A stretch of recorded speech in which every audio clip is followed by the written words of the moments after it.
11 bulan luar daripada bulan Ramadan, kita banyak sibuk dengan urusan dunia, sibuk dengan urusan yang pelbagai, sehingga kita terlupa untuk lihat kepada Al-Quran sebagai sumber kepada kehidupan. Kalau sahabat-sahabat Nabi SAW itu digelar sebagai generasi Al-Quran. Sebab apa digelar sebagai generasi Al-Quran? Kerana sahabat-sahabat baginda SAW selain daripada menerima Al-Quran, mereka berpegang kepada syariat Al-Quran itu kepada kehidupan, di dalam kehidupan harian mereka. Ya, maknanya Quran tadi menjadi petunjuk bagi tiap-tiap amalan harian mereka. Kita hari ini nak pegang pada Quran, setakat kita boleh pegang kepada ayat-ayat yang mudah untuk kita.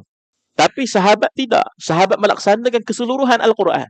Ya, baik daripada sudut ekonomi, baik daripada sudut kenegaraan, daripada sudut kemasyarakatan, kekeluargaan, itu semua diceritakan di dalam Al-Quran. Tetapi permasalahan kita hari ini, tuan-puan, hadirin yang dirahmati Allah Subhanahu wa taala, kita lebih mengambil sesuatu ayat daripada Al-Quran itu mengikut cita rasa kita. Ya, mengikut kehendak kita.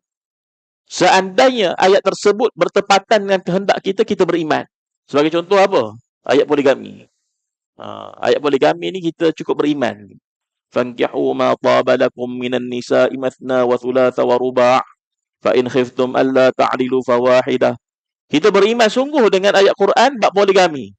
Tapi dalam bab ayat yang lain, contoh wa ahallallahu al-bai'a wa harrama riba. Allah menghalalkan jual beli dan mengharamkan riba. Tapi kita tidak berpegang kepada ayat riba. Sebab apa? Sebab menguntungkan kita. Sedangkan riba ni Allah bagi gambaran. Kalau riba ini, dia bukan setakat kita zalim pada orang lain, tapi kita zalim diri kita sendiri. Hari ini berapa ramai orang terjerut dengan hutang-hutang yang berasaskan kepada riba. Ada sistem perbankan yang berteraskan kepada riba.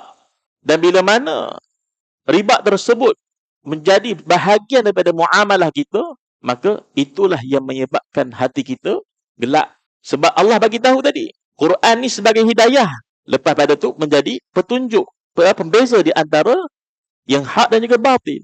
Bila kita dah dapat hidayah, tapi kita pegang kepada sesuatu berteraskan kepada hawa nafsu kita, maka itulah yang kita tidak dapat bezakan di antara hak dan juga batil.